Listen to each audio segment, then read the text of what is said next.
Hello, everyone. Kumar Dattatreyann here with Agile Meridian and the Meridian Point.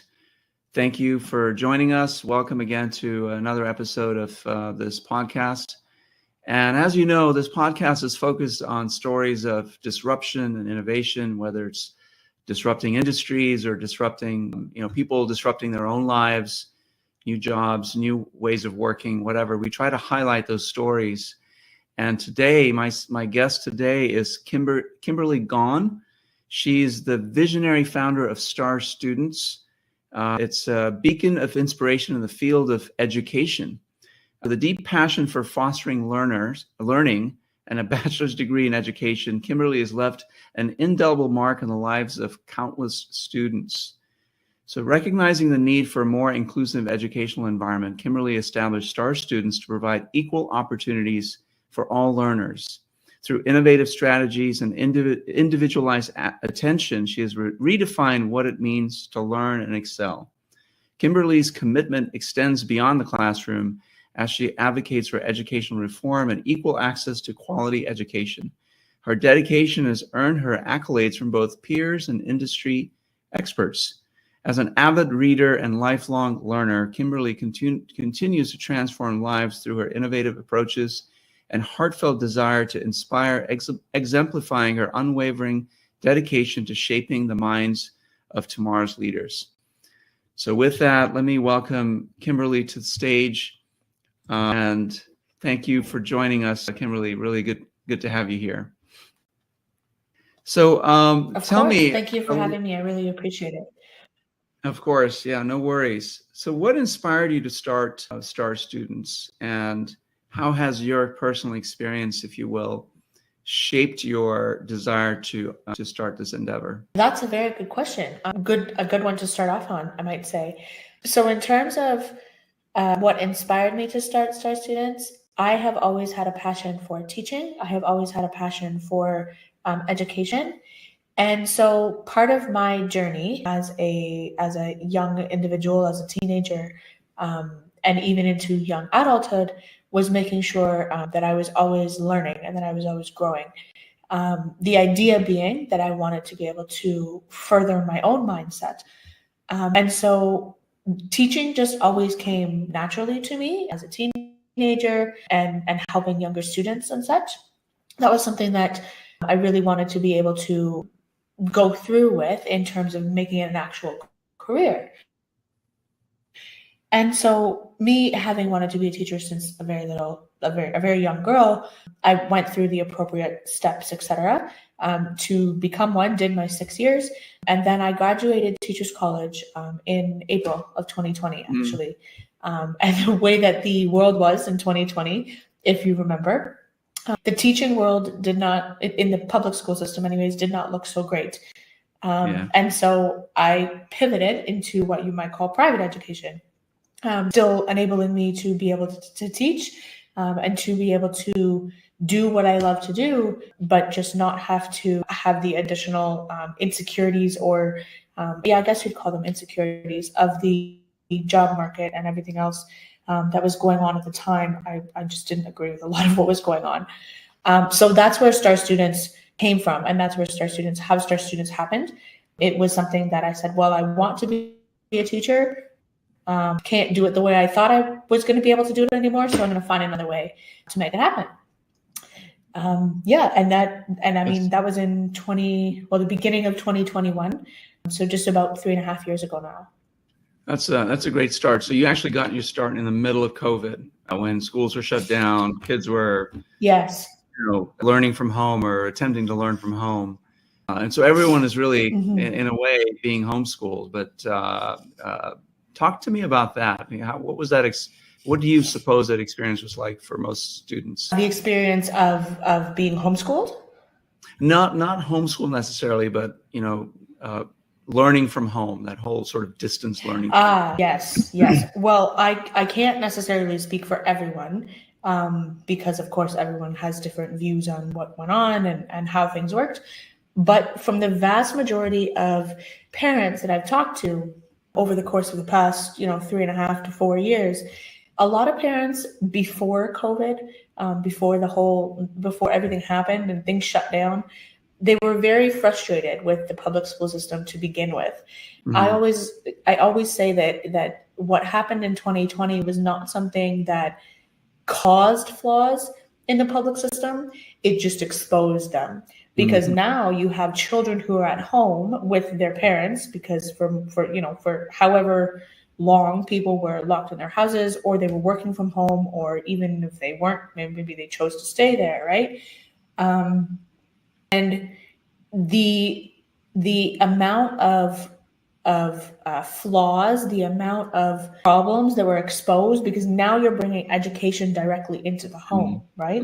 And this is in no way, with the parents that I speak with, they're in no way frustrated with the teachers, like the teachers themselves, or they're frustrated with their kids. Of course, it has nothing to do with the people that were involved in the situation. But where a lot of the frustration came from was with the systems that were put in place for online learning in the home, in a public school format. It just wasn't, it's just not doable. Public school, I mean, my own opinion is that public school doesn't work to begin with, let alone a public school in an online setting, right? Yeah.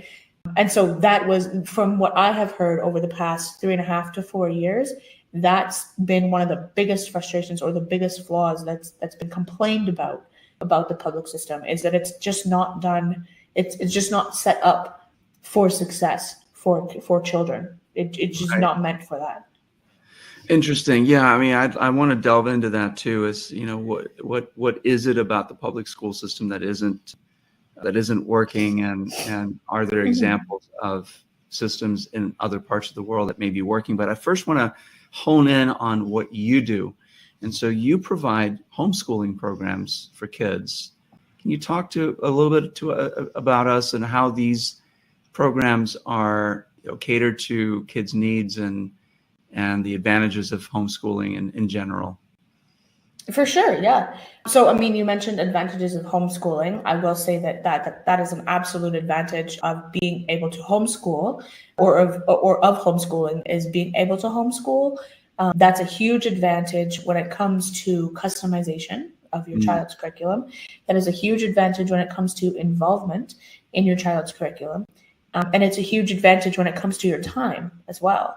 The thing with homeschooling that I think a lot of people overlook is that when you're homeschooling, you don't have to, and you certainly shouldn't, have a 6 to 7 to 8 hour school day. You have much more time freedom and much more flexibility, not only with when you learn and how you learn, but what you learn. And so those are some of the biggest advantages that have parents nowadays, because homeschooling has grown massively since 2020. And those are some of the biggest advantages. Those are, I'd say, the 3 top ones of why parents are choosing to homeschool, and why parents are choosing to continue along the homeschooling path, even when they don't need to, quote unquote, need to anymore, right? Because schools are open and things are operating and whatnot. Yeah. So tell me, what is it that you provide? Is it coaching for the parents, or do you actually hold classes for the children that are homeschooled, or both? So good question. So you're right. That would be choice C, sir. I'm hitting choice C on the Scantron there. It would be choice C. So we do provide both. I do still teach. I don't teach all the students, obviously, because I can, especially when you're talking about highly customizable curriculum. You can't teach. We're not teaching 30 kids in a classroom, right? Yeah. So yes, we do provide teaching services in a variety of formats. We have a couple different programs that we have for teaching for the kids, whether that's kind of on an hourly basis, in terms of if they're needing just a little bit of help, maybe they're in supplementary, or they're in we're a complementary edition. So oftentimes parents will have, their kids will be in like a forest school, or they'll be in sort of other curriculum, other independent curriculum choice as well. And so they may be with us just for, an hour a week, or 2 hours a week, or whatever it might be. We cater ourselves to the needs of the family, right? We do have some parents who just choose to be with STAR students. And so that's a much higher level program, where they are with us for the entirety of their academic curriculum, which is still not a 6 to 7 to 8 hour school day. We do it based on the family's needs and design it to the family's needs. But typically it ends up being it always ends up being much less than the traditional school system. So our teaching packages range from those sorts of options. There are parents who wish to do it themselves, who want to be able to DIY their homeschooling experience, which is totally fair, because the whole idea of homeschooling is that you can have some sort of involvement with your children, right? So if parents have the time and they wish to do that themselves, then those are parents that typically sign up for our coaching programs, where they have the time, but they don't necessarily have the resources. They're not quite sure where to start. They don't know what the curriculum expectations are, but they do want to make sure that their kids are not even on par, but on a superior level to the children that are in public school nowadays. Right. No, that's great. So it's a really customized experience for not only the parents, but the students as well. Yes, 100%. And you help parents. I'm assuming, making a decision to homeschool is a big one for parents to make, right? Because they're taking the responsibility of educating their children upon themselves, and they may work, they may have, they may both work, don't know what the situation's like. So it's, even though the students aren't in school 8 hours a day, they still have to, the onus is on the parents to provide them with enough of an education so that they can be successful in life and maybe in college and so on and so forth. Absolutely. So that's a big decision to make. And I assume that part of the services you provide is providing parents with that confidence to be able to do that. Can you describe sort of what does that conversation look like? I'm curious. For sure. A lot of times, something that I say often to a lot of parents who are looking for coaching services, and they're not quite sure where to start, right? Because oftentimes people, especially as parents, we don't want to reach out for help, right? Because the idea is that we're supposed to be able to do it all on our own. One of the biggest things that I emphasize, especially in the homeschooling community, is that you cannot do it all on your own. Well, no, I'm sorry. Let me correct that. You can do it all on your own, but you're going to burn yourself out very quickly, especially if you have multiple children in different grades that you're trying to homeschool. It gets very challenging. And so one of the things that I always tell parents is that community is super important. Support is really important. That support can look different depending on your needs, depending on where you're located, and depending on how old your kids are, depending on if your spouse is involved with the homeschooling process or not, right? Oftentimes the education portion of things typically falls to stay-at-home parent, right? Because they are the stay-at-home parent, which usually is mom in most cases. Not all the time, but oftentimes. Yeah. And so one thing that I really stress with our coaching clients is you can do this. You are able to do this.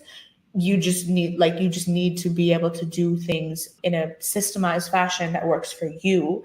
And for every person, that's different. There are certain things you're going to want to hit regardless, but for every family, that's going to be different because all people are different. All families are different, right? Sure. So, okay. So I'm wondering, so I say I wanted to homeschool my kids, and my kids are grown and gone, and I would not have been able to do it, when I was younger, raising them, just because I worked, ungodly hours, and my wife worked. She still works, of course. Are there dual income households where they still manage to homeschool their children? Absolutely. Absolutely. Yeah. Dual income households, and even, single income households, I would say one of the largest factors wouldn't be whether it's a single income or a dual income household. You can always make it work regardless of your income. The challenge I find where you have both parents who are out of the home, right? And with the shift that we've made since 2021-ish, where there's a lot more people who are looking for remote work, or who do work remotely, or who have made a transition to a hybrid where they're in person and remote a little bit. For each option, there are a lot more families who are actually able to invest the time, whether it's for a homeschooling program, like they want a complete teaching package, or they want something that is coaching, or they want something that's kind of a mix of the two. There's a lot more flexibility if you have one parent at least that's home, right? It does get very difficult to homeschool your children if you don't have at least one parent at home. I wouldn't say it's the income that affects it. It's the time flexibility.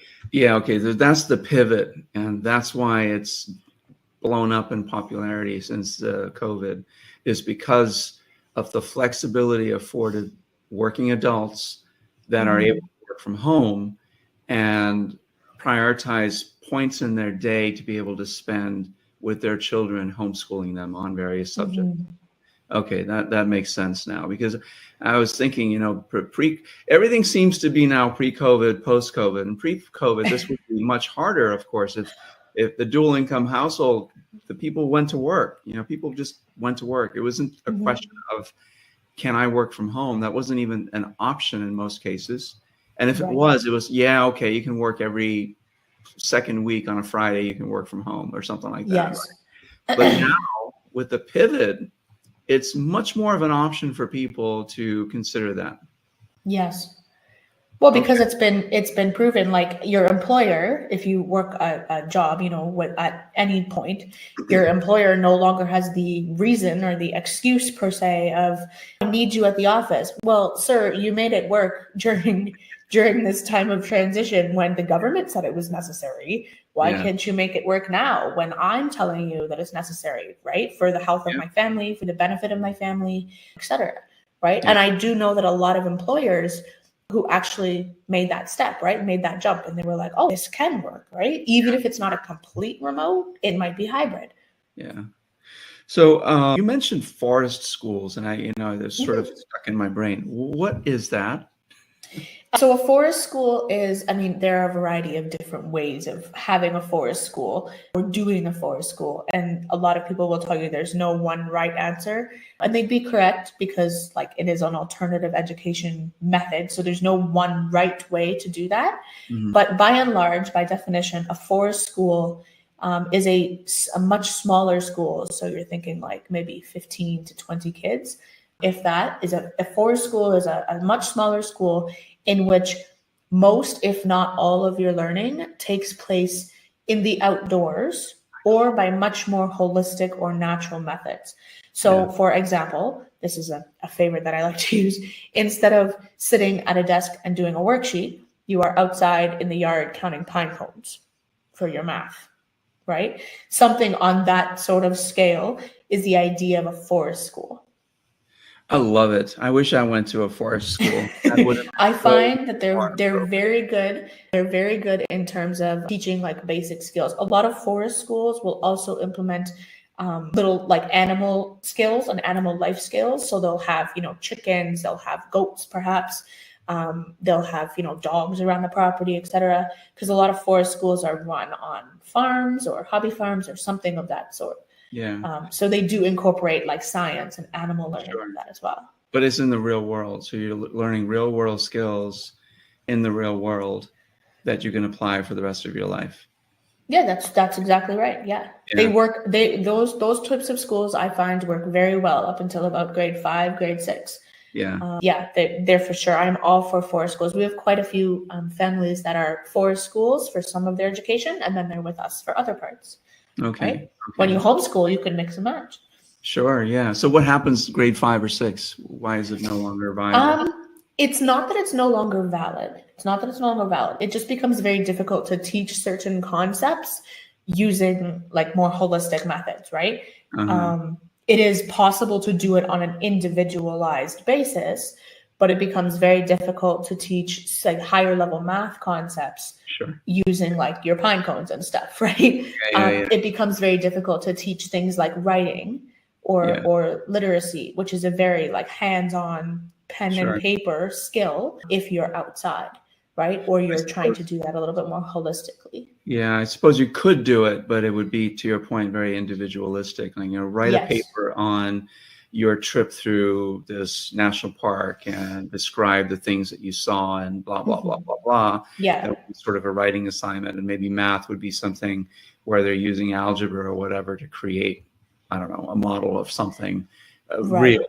But to your Yeah. point, that would be hard to do with a large group of students. So Yeah, and 15 to 20 kids. Yeah, yeah, precisely. yeah, I get it. Okay. One of the things that I've always wondered, about homeschooling is, and again, this is just maybe an impression or an assumption that I make, that, well, how can they gain social skills because they're at home all the time? They're not with other children. And so can you take a minute and kill that assumption of mine? For sure. I'm not laughing at you. I'm just chuckling over here because it is the first thing that 95% of people who oppose homeschooling, not saying you're in that crowd, but 95% of people who oppose homeschooling, that's exactly the first thing that they say. Yeah. How will my children be socialized? How are you going to socialize your Right. children? Oh my goodness. It is a valid question. It is a valid question. And I think that where that idea comes from, of that your children won't be socialized, that idea comes from the concept of homeschooling mimicking traditional school, where you're sitting down for 6 to 7 to 8 hours a day with a textbook in front of you, or whatever in front of you, and the teacher at the front of the classroom, right? A very traditional setting. Homeschooling should not be, and I don't, none of our clients, and we don't teach this way, like, it should not be a full 6 to 7 to 8 hours a day. Even if you're talking about high school, it should not be that long, ever. And you should not be sitting at a desk with a textbook, or at the kitchen table with your textbook for that long either. Homeschooling is much more flexible, and you don't actually need to do all that much school. There was a study done, and I wish I could remember the name and the source, but I can maybe find it for you and send it to you. There was a study done that showed that teachers in public schools, for the 7 hours, on average, it's about 7 hours that kids are in school, are only actually doing about 2.5 hours of academic teaching per day. Yeah. Per day. Yeah. So when you look at that, sort of like, they're not actually learning for a total of 7 hours, right? The rest of the time is like classroom management, is recess, is lunch, is behavior, et cetera, et cetera. The other thing with socialization in schools, now I would argue this may be a little bit controversial. I would argue that schools are not for socialization, because are you really allowed to socialize that much in a traditional school? Right? It's sit down, be quiet, listen to the lesson. You're only allowed to talk at certain times. You can only do things at certain times. You must ask to use the washroom. That's another one that I don't agree with. You have to do all of these things in a very regimented order. To me, that's not socialization. That's indoctrination into the 9-to-5 workforce. That is my personal opinion. No, But it's a valid point, and I would say it mirrors my experience with school. I never had a good relationship with school, whether it was grade school or high school or middle school or college. It didn't matter. It just didn't match the way I needed to learn. it doesn't for a lot of kids. I'm sure most people are this way. Humans learn by doing and not by sitting. And it's a style that I've used in my own. I teach, but not kids. I teach adults. In my line of work, in agile and coaching and lean coaching and things like that. I prepare lessons and teach them how to collaborate better with their coworkers, or how to implement agile techniques for their team, and so on and so forth. And it would be incredibly boring if they just sat there and heard me drone on for 8 hours about these things. And so what I try to do is create engaging, immersive experiences where they're doing something and learning from what they're doing. And I imagine that, my classes are typically, I try to do a more of a 2-hour session, no more than that, with some exercises for them to try in the workplace. And we meet again in a week and try some more exercises. So it's sort of this asynchronous, synchronous model of learning. And I assume, I don't know, you can educate me and the rest of the public. Is that sort of the way you coach your parents to teach their children? And I'll just stop there. Yes, in a way, yes. I think that, you mentioned with adults, you have to teach adults in a certain way, because you recognize that if you sit there and drone on for 8 hours, even if you sat there and droned on for 4 hours, people would probably lose their patience a little Or bit, 20 right? minutes, The mind would wander. Yeah, or even 20 minutes would be too much. I mean, I tend to zone out after a few minutes. You need engagement, you need creativity, and you need to be doing something, right, that is of interest to you. Or maybe if it's not of persist, you at least are able to recognize that it's something that's necessary for you to do, right? Persevere, the skill of perseverance. We don't always get to do things we enjoy, but even you as a coach of adults, you can recognize that. Yes, we take a similar approach with our students, because we don't want to just be teaching, right? We don't want to just, and I mean teaching in the sense of the traditional form of, I am the teacher, you are the student, and you're going to sit there and listen to me, right? That is what's known as the banking method of education, where you just assume that your student is a blank slate and you're just depositing knowledge into their heads. Yeah. Don't know about you, but I don't learn best that way, when someone's just telling me a bunch of stuff, right? You learn best through experience. You learn best through doing research. You learn best through talking to other people, right? Discussion-related opportunities. People learn in different ways. I'm sure you would know this, having dealt with many adults. Mm-hmm. People learn in different ways.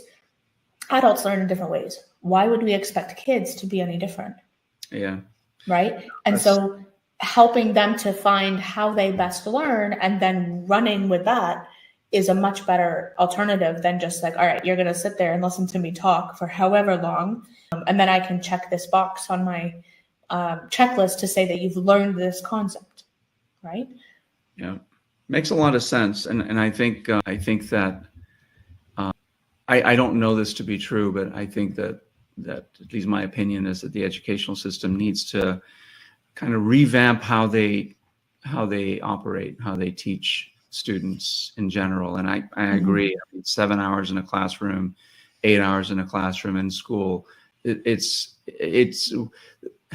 when I was a child growing up, I looked forward to going to school for certain things, hanging out with my friends and so on and so forth. But the actual learning part, I can't say that I learned all that much. I learned much more through other activities. Right. Are you aware of any public education programs or systems that are more in line with what you do with your homeschooling parents? I'm not aware of any public ones. I do know a whole lot of private ones. And when I say public versus private, understand that when I say public, I mean government funded. Yes. When I say private, I mean private businesses or companies. Mm-hmm. The reason being, because if you are within the public system, you are subject to certain requirements, right? Mm-hmm. In Ontario, it's the Ministry of Education. Well, all across Canada and the US, it's some form of the Ministry of Education or the Department of Education, or whatever. And so you're subject to certain requirements, but you're also subject to certain rules that you have to comply with, right? You don't necessarily get a choice about class sizes. You don't necessarily get a choice about what curriculum you're teaching.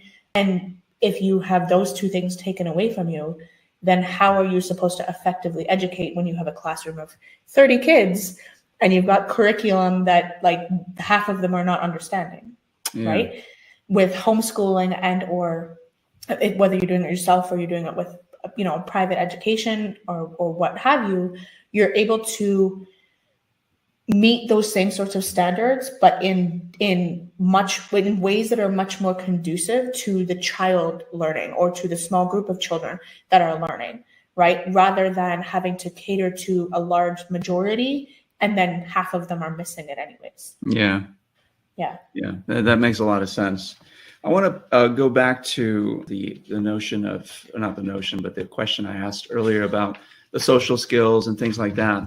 What are some things that you do to help your parents foster effective communication, independence, emotional intelligence, things that are, I feel that in the adults that I coach are in some ways lacking, especially on the EQ side. Are there things you do with parents or that you coach? Yeah, for sure. So you asked actually about socialization, and I know we chatted a little bit about it. The difference with like whether your child's in public school or whether your child is in homeschooled and or privately educated, whatever it may be, is just that, yeah, the onus is on you as the parent to socialize them, right? Because they're not in school, they're not seeing people their age, etc. So yes, that's a big conversation between myself and other parents that we serve, and it's one of the biggest questions: is how do I make this work, right? That because the onus is on you as a parent, and that's why I mentioned that it's very difficult to homeschool your children and give them a complete, well-rounded educational experience if both parents are out of the home. Sure. Right? I want to actually dig in a little deeper into that question and talk specifically about things like emotional intelligence, intelligence, cultivating this confident young person that can, face the challenges of tomorrow, right? So the onus is on parents. And yes, I understand the whole two-income thing. It's more about the time that the parent's able to spend with their children and all that. But it seems like that's such a big part of the social education of a child. How do you coach the parents to provide that kind of support and guidance to their children? So that's another reason why I say that you cannot do homeschooling alone, right? Okay. You have to be in a community. And I don't mean just like a community for you as the parent. I mean a community for your children, right? If you think about the way that people used to live before my time, back in the 1950s, maybe even a little bit earlier, actually, when it was a far more agrarian lifestyle, right? Where people lived much closer together. People were much more social in that aspect. Kids were always outside. They were always doing things, right? It's very, very important for children to be around other children, not just other children of their age, but also children who are like a little bit older than them, who are a little bit younger than them, and to be around other adults. One thing that I have noticed with the socialization processes, if you want to call them that, with homeschooled children, they are far more comfortable, like 150%. I see this all the time. They are 150% more comfortable speaking to adults about anything and everything than their public schooled peers that are the same age. And I think I believe a large portion of that is because of the fact that when you do homeschooling correctly and you socialize your kids to be around people of all ages, including adults, they're much more comfortable having conversations because they've grown up in that sort of lifestyle. They're used to talking to adults, right? And so, and I mean, provided you have your children around emotionally intelligent adults, they will pick up on those sorts of things, right? This is another thing that I really caution parents with, is to be careful about who you let your children around, other kids as well as other adults. Interesting. Very interesting. Yeah, it's a fascinating discussion. I remember growing up in India and the school system there. This is, ages ago because I'm pretty old.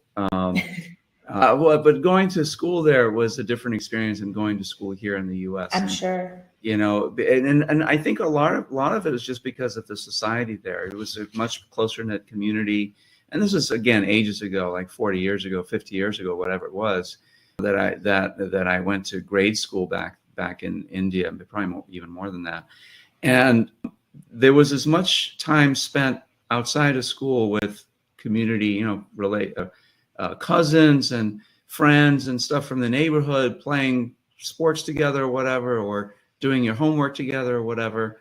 And the school was pretty strict. It was pretty hierarchical in terms of what you were allowed to say or do. And so that didn't change much, but just the fact that the community was much stronger 50 years ago, I think, especially in India, that it probably is now even, right? Because things have progressed, people are off working and the community bonds have become less strong than they used to be. And so this seems like a really great way to rebuild those bonds in the community, the larger community, and provide education, not just the academic education that kids need, but also the social education that kids need on how to talk to other children and whether they're older than them or younger than them, and how to speak to adults and how to just basically conduct life, the business of life. Yeah. So that's really fascinating to me. Yeah. All right. So I've asked you a lot of questions. What have I not asked you that you are dying to tell our viewers? Oh goodness, good question. I don't know. I mean, I think you've asked quite a few. You even hit on the socialization one. See, this would be my opportunity to talk about socialization if you hadn't mentioned it already. One thing that people will usually ask is like, what's your number one tip to be a successful homeschooler and whatnot? But even that we touched on, right? Yeah. One of the most important things is the community. You cannot do it by yourself. Right? Oh, I'm sorry. You can, but you're going to be looking at burnout real quick. Yeah. Right. Right. And realistically, like we have just talked about with community, and thank you for sharing a little bit about your upbringing in India. I always find it fascinating to hear the stories that other people have of where they grew up, particularly if it's different countries, if it wasn't like Canada or the USA. Right. Yeah. But yeah, that is one thing that I really think is important, is the value of community. And that's really been undermined, I think, in the last 50 to 70 years. The value of community has not decreased, but the awareness of the value of community has decreased. Yeah. Because you're right, everybody is busy running here, busy running there, working here, working there. Yeah. We can, as a global society, homeschooling and or alternative education is an absolutely feasible thing to do. What do you think people did before public school came around? Of course. Right? Like they homeschooled, right? They sent their kids to the neighbors to learn about this, or they did it themselves, or whatever. That is a doable thing, especially with so many people working from home now. No, right? I totally agree. I think it's just the awareness level that I always like to stress, right? Which is why I like doing things like this. Yeah. Because you never know who will be encouraged or who will be inspired to do their own homeschooling journey or start their own alternative education journey. No, that makes a lot of sense. And it's totally, I mean, I grew up in many different countries. So I went to school in India and Africa and Sweden and here in the US. And, as I got older, I came to the US when I was in middle school. So I was in middle school and high school here and college. And I'd say that the experience got less and less pleasant as I got older and older. Yeah. I'm not surprised. Yeah, it's interesting you bring up history. Before the Industrial Revolution, what did kids do and how did they learn? And community was much, much stronger then. And, since the Industrial Revolution, education has become just another industry. It seems like, kids are shepherded into schools and it's almost like a factory system. You go through this regimented system. You come out the other end, a fully fledged adult, with your high school diploma, not quite an adult, young adult, ready for, your postgraduate, post-high school studies, right? And I don't know, maybe that model needs to be rethunk, if that's a word. I'm sure lots of people have been doing lots of thinking about it. Besides me, lots of people that are much more knowledgeable about these things. And so we'll leave it for them to sort of pontificate. But my sense is that what you're doing is a great service to kids and parents around the world. I don't know what you call your home base, if you will, where you serve parents. Is it all over the country, the world, or? Yeah, so all over. Because we are all digital, right? We are all virtual for the most part. We serve Canada and the US. We are a little bit in the UK as well, just because we want to be familiar with like the services that we're providing. So in terms of knowing the actual education system, that is something that we have to be able to do, obviously, to provide superior services. So Canada, the USA, and then a little bit in the UK as well. Okay, excellent. Well, Kimberly, it's been really a pleasure to get to have you on the show, learn more about what you do. How would people contact you to get more information? That's a great question. Thank you for asking. First of all, it has been an absolute pleasure to be here. Thank you. I always enjoy our conversations. If people are wanting to get in touch with me, online is obviously one of the fastest ways to get a hold of me, being that we work online. So the website is www.s And that would have all the contact information there. That would have everything there for you, whether you prefer to do an email or you prefer to phone call, whatever your choice. I try to be flexible. That's great. So I'll put the link on the show notes here on this episode so people can contact you. And of course, you're available on LinkedIn and all the other social media as well. I'm all over social media. Yeah. You can type in Star Students anywhere in a search engine and you'll find me. Or you could type my name in and you'll find me there too, most likely. Excellent. Well, yeah. Kimberly, you are a star teacher, a star human. I enjoyed talking to you, and I'm sure the audience here has enjoyed listening to the things that you do and the way you provide value to the world. So thanks again for being here. Thank you for having me. Bye, everyone.